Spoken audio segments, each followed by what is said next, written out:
Hello everyone, welcome to another G News update. Well, I've got a bit of a headache, so this will just be a bit brief and I probably won't remember everything. However, the Prime Minister, who had been invisible and absent during some of the biggest shocking events on the world stage recently, finally popped up after a couple of days of hiding. We most recently heard that he had a summer playlist, and today he's boasting about hustling on the world stage because exports are up by $12 billion, according to Christopher Luxon, since National have been in power, and that's over the last couple of years. However, you'll know, and so will I, that this is all about stealing credit for things that the National Party had nothing to do with, really. So the $12 billion, what's the breakdown? Where's the details? What are the facts? Those $12 billion are largely made up of the falling exchange rate as the New Zealand dollar weakened by something like from 61 cents down to about 57 cents during that trading period, which meant that the value of our existing exports all went up and are counted as part of the billions of savings or increase in exports. We also saw some greater demand for some of New Zealand's goods from existing trade agreements. And as we all know, the only new trade agreement that had been put in place by the National Party was the GCC trade agreement, and that trade agreement was basically 95% put in place before National came into power, and Todd McClay just came in and signed the document, stealing all the credit. So stealing the credit was really what was the case here. Christopher Luxon was trying to communicate something positive about trade, to connect this with the hustle. And the word hustle really offends a lot of people. It basically sort of implies something that's very cringy, like the CEO doing rap on stage, or the dad joke that I haven't seen you since last year on New Year's Day. So it's cringy and it's kind of like trying to be cool, and that overt fake and lack of genuine kind of sentiment from somebody that's just not really there, trying to be hip and cool, a bit like the summer playlist. And so these kind of attempts to be more popular, to be connected, to be one of the crowd, I mean, that's probably coming from the sort of like team of advisors around him that are saying, this will make you cool, this will get you more responses, this will get you more clicks. And none of that is what New Zealanders want. They want authenticity, they want a genuine, proper leader. And basically, we'd probably really like to talk about New Zealand and the future of New Zealand and what kind of future New Zealand we want. But we're not getting that. We're going to get this year a lot of campaigning, a lot of short-term focus, a lot of slogans. We're going to hear from National MPs that are going to say repeatedly some very, very lame slogan lines like, we're fixing the basics and shaping the future.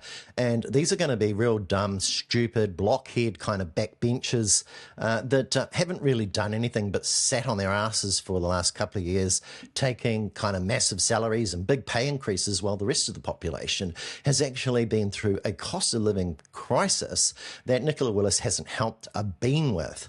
So this kind of messaging from Luxon is really basically probably a cry in desperation to try and link the Indian FTA to the idea that hustling, which is like a bit of a bad term to use. For some people, it means prostitution. And that, in some ways, that's probably not too far from the facts when it comes to stealing credit, but from something more authentic. So those factors like the falling exchange rate, the greater demand for New Zealand goods, and the facts that it's all based on existing trade agreements, many of which were actually put in place by the previous Labour government, doesn't matter to Christopher Luxon as he tries to steal credit and avoid the details about those results. So we've got that from him today, and we've also got Chris Bishop celebrating an NZEIR quarterly survey of business confidence that was really about last year. So he's talking about the past, and there'd been something like a 39% net level of confidence from businesses that their their fortunes would improve in the next year or so, and their confidence was up. The greatest level, I think, since about 2014 was the thing that Bishop was going on about, how great it was. And this was all in the past, of course, before the events of the 3rd of January, before these latest uncertainties about Greenland, these uncertainties about Venezuela, about what's going on in Iran. And so it's pretty meaningless, and it just goes to show that he's out of touch, and he's pretty desperate as well to just try and say something positive, because there's nothing tangible that really the National Party can say right now. So they're kind of reaching and scrambling for these sort of dodgy results. Many people just said, well, look, if 39% expecting, things to improve, does that mean 61% don't think so? And of course, the greater point here is that business confidence has nothing to do with and is decoupled from how the economy is really going and what's really happening. So business confidence is more of a reflection of, hopes and dreams than it is. And sometimes it's a partisan thing, because as soon as a Labour government comes into power, business confidence drops. It drops to the floor, and the economy could be going along very, very well, but they're two distinct things. You get these great economic results under a Labour government, but business confidence is through the floor. And then you've got this kind of insipid results under National, really muted growth, really bad, increases in debt under Nicola Willis, and you've got this increase in business confidence. And maybe that just sort of says that people aren't paying attention and are basically dreaming and insulated from what's really going on in the world. So those two things happened this morning, and of course they were pretty funny, because really they're both meaningless attempts to try and fool people into thinking everything's coming right.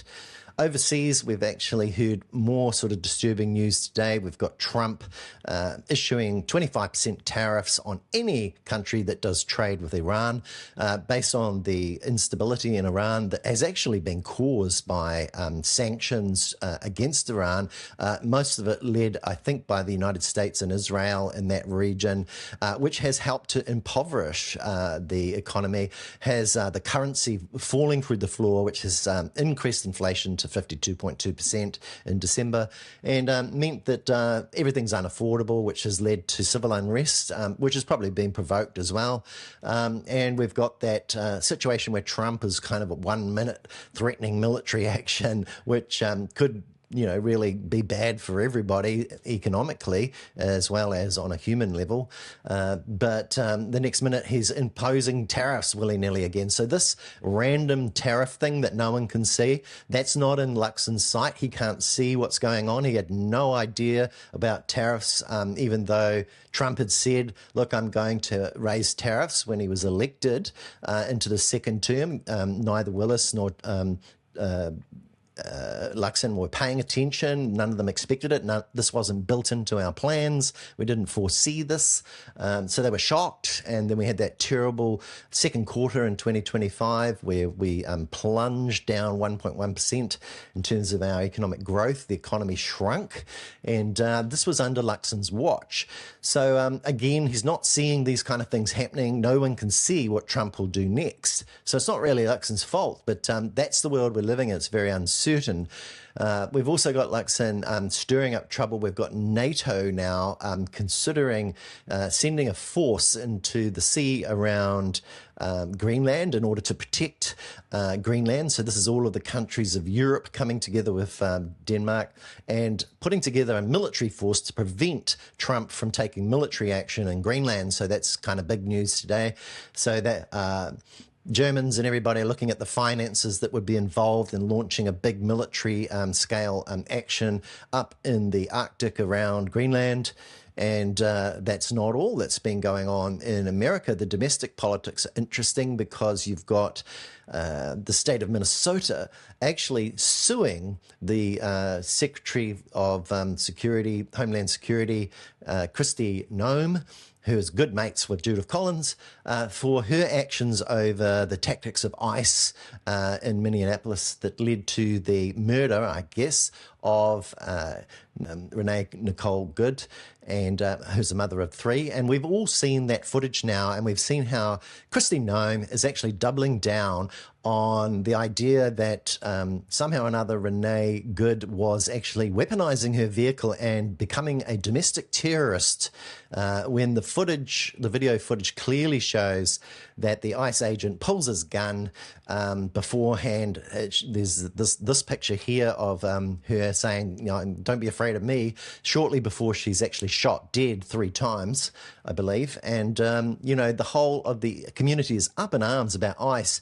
And here's Kristi Noem, good friends with Judith Collins, now doubling down and sending hundreds more agents into the area in order to do this kind of racist attack, invading people's homes and schools, pulling people out. This is the kind of stuff you see in the brown shirts in Germany in the 1930s going on in America. And everybody across the spectrum is going, wow, I mean, who would have thought we'd see this kind of thing in America again? And we've got this kind of monster, I suppose, in charge of everything, and no one can tell what he's going to do tomorrow or today. So the commentary around Trump at the moment is that, sometimes it's really just ego. And he was upset, for example, with the leader of the opposition in Venezuela, who basically he kind of like passed over when they took that action and basically flew a military action into Venezuela to capture Maduro, killing about 40 people, I think, in military installations. And that came after killing about over 100 people who were driving boats around, So this is kind of like high piracy on the seas without any evidence. And, here's the United States just killing people, capturing people, breaking all the international rules and laws, not, getting permission to do these kind of things from their own Congress, breaking their own constitutional arrangements. And Trump's, reaction to the leader of the opposition was, well, I should have got the Nobel Peace Prize. And a few days before all this happened, he's going, I want world peace. Then he goes and does this. Then she comes back and says something along the lines of, well, look, I'm willing to share my Nobel Peace Prize with Trump. And he goes, oh, well, she's coming in to have a talk and, we'll see how that goes. But then, of course, the society behind the Nobel Peace Prize is saying, well, that would be illegal. You can't just give your prize to somebody like Trump. They're not like tradable like that. So, this is the kind of guy he is. He's just kind of like acting on ego, I guess is what I'm trying to say here. And we see that time and time again, that there isn't too much more than, make me look good. Give me that Nobel Peace Prize. And, we're seeing this kind of hawk in there with Marco Rubio, who Winston Peters sucks up to big time, it seems. And Winston Peters' position, when he came out and said, well, we're monitoring events and we expect people to obey international law, was very, very weak. And it really didn't represent New Zealanders at all. And I think Luxon was completely invisible and silent. And people are commentating on that all over New Zealand. We're really seeing a big letdown here, particularly in election year. We can't vote back in these kind of people. We can't have Winston in there anymore. We need somebody that represents us, that actually speaks out and has a much more leadership position for New Zealand when it comes to this kind of stuff. We've got Helen Clark, a former Prime Minister, speaking up and lending her voice to where we stand on multilateralism as we're seeing the world change. And we're seeing all of that cross multilateral, need that all nations have in order to maintain standards and peace and aid around the world, slowly being kind of stripped away by almost one man here, who's pulling out of all those organizations. So there was something like 66 organizations that Trump pulled out of the other day, just signed it off. When he first got into power, he got Marco Rubio to look into doing that. And, he came back and 31 of those were at the UN. Now, whether you like the UN or not, whether you think the UN is useless, which it kind of is, Trump's pulled all that money out of it. But if we didn't have the UN, we'd replace it with something like the UN, wouldn't we? We need this multilateralism. We need to be talking to other countries. The idea that many right-wing men, hoity-haw men, think that, we should all just be going it alone, New Zealand alone and New Zealand first, that's just insane. You know, we really need to be talking to Australia, to China. We need to be talking to Europe. We need to be continuing our dialogue multilaterally across other nations, and that's what the UN's there to do, to stop World War III. But World War III is coming closer. Not only that, but we're also seeing sort of economic war happening, and we're seeing things happen in the space of people pulling out of the United States when it comes to their bonds. The bonds used to be the most, Treasury bonds over there, US Treasury bonds used to be the most safe place to put your money, but now people are diversifying as fast as they can. They're pulling their money out. We're seeing a massive increase in precious metals like gold and silver. We're seeing record prices for gold and silver, and we're also seeing banking regulations change in Europe, where I think it's the Basel III implementation that controls all of the central banks are now changing regulations. That means that banks can actually use gold and silver as tier one capital. So what does that mean? Well, that means that the price of silver is about to shoot up like crazy, but also regulations will come in and prevent people from doing things with that kind of space. So we're seeing the big players, the smart money on the move, getting out of the way of the US currency. We're seeing the petrodollar looking like it's going to diversify into the yuan. We're seeing the Saudis using the yuan. We're seeing changes afoot at the moment. And this is kind of like the decline of empire. This is like the warning signs for everybody that there could be some kind of collapse coming.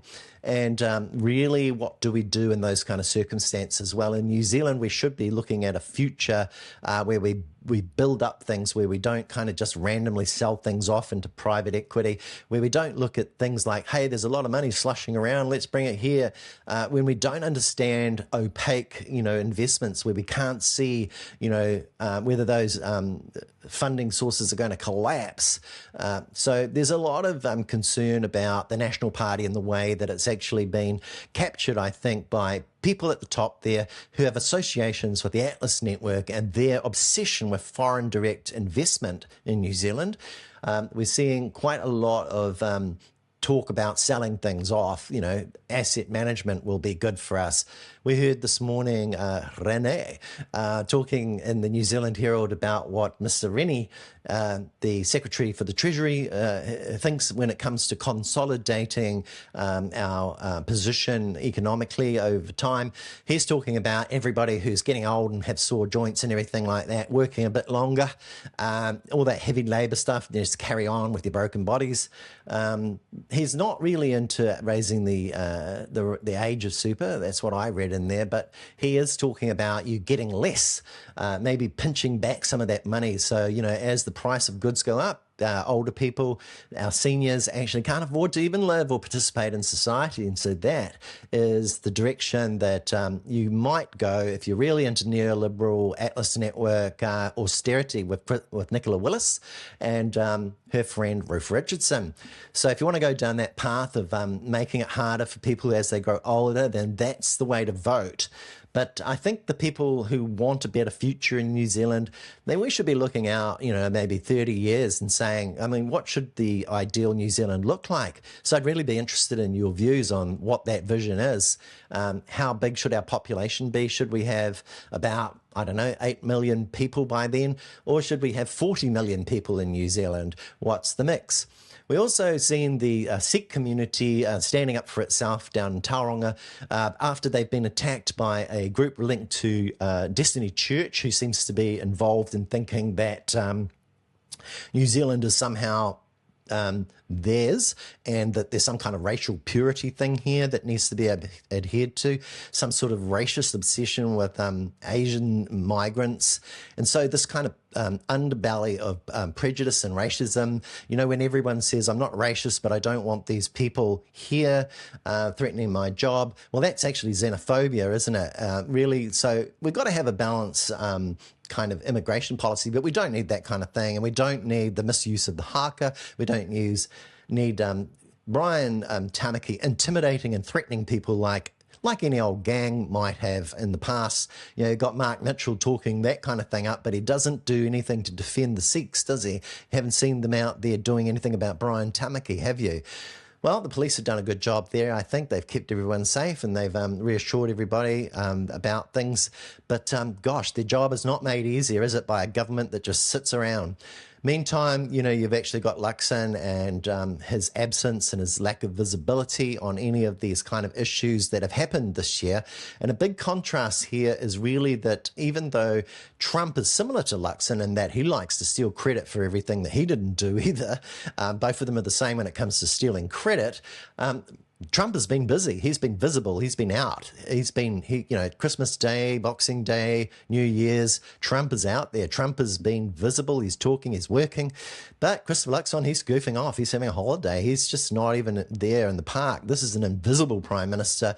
And National Party people, who think that they're conservative are really voting for the ACT Party because Christopher Luxon, he's going to bow down to David Seymour, isn't he?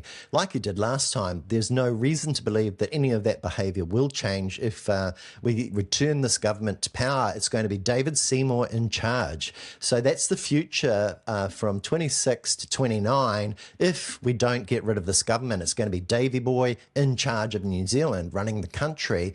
On top of his regulations agency, which is stacked full of people with ACT Party values. And we're going to see, the continued destruction of our natural beauty, our natural world. We're going to see the continued harassment and marginalisation of Maori and Maori values. We're going to see them silenced. We're going to see more racism. And we may even see ice-like tactics of immigration come in as the far right kind of embraces the likes of Tamaki and all of these kind of things that the far right are about. When it comes to other news, there was also this news that Dame Jacinda Ardern had boycotted or pulled out of the Adelaide Writers' Festival. Some said that was a bit late because dozens of people had begun to pull out, and Jacinda Ardern was due to talk about her book because this is a festival about books, right? And really... it's really about people getting together and talking about books. And so it's an interesting thing when it comes to cancel culture. You've got, I'd be very interested to know what Sean Plunkett has to say about cancel culture here. Should there be a cancellation of a Palestinian writer? Should her rights be cancelled? So there's all of that. So what we're also seeing is quite a bit of talk in the podcast sphere about what's going on in the UK when it comes to cracking down on anybody that kind of speaks up against genocide, really. They're kind of like made into criminals, I guess, and put into prison, I suppose, if you protest over there. And I guess we're actually seeing this kind of like strange, situation where genocide of, I guess we've got like 71,000 people now who are Palestinian who have been killed since the 7th of October 2023. And everyone's okay with that. We're seeing these blocking of about 30 organisations that were NGOs that were going to bring aid and humanitarian assistance, medical supplies and things like that to women and children suffering with malnutrition and hunger and diseases and problems and a very, very cold winter who are living in wet tents. We're also hearing regular stories of abuse and death and killings in the West Bank.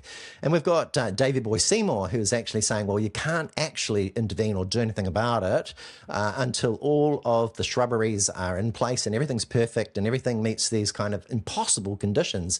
We will be seeing that Atlas Network TPU courier poll in the next day or two, I think.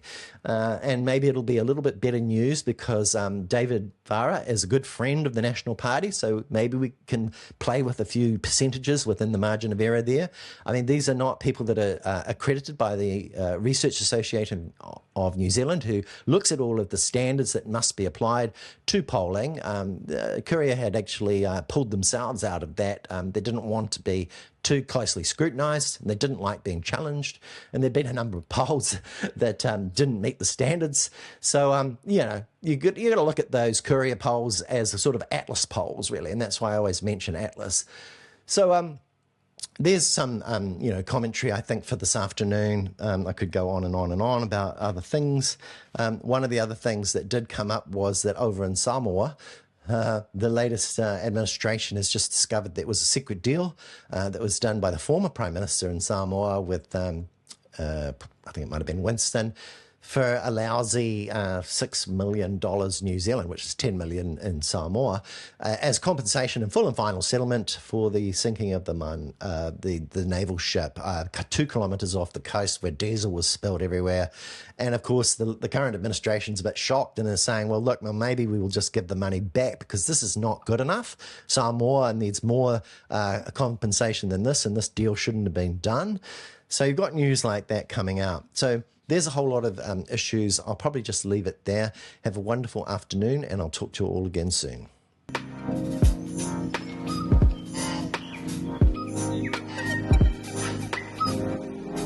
Welcome to G News, the good news.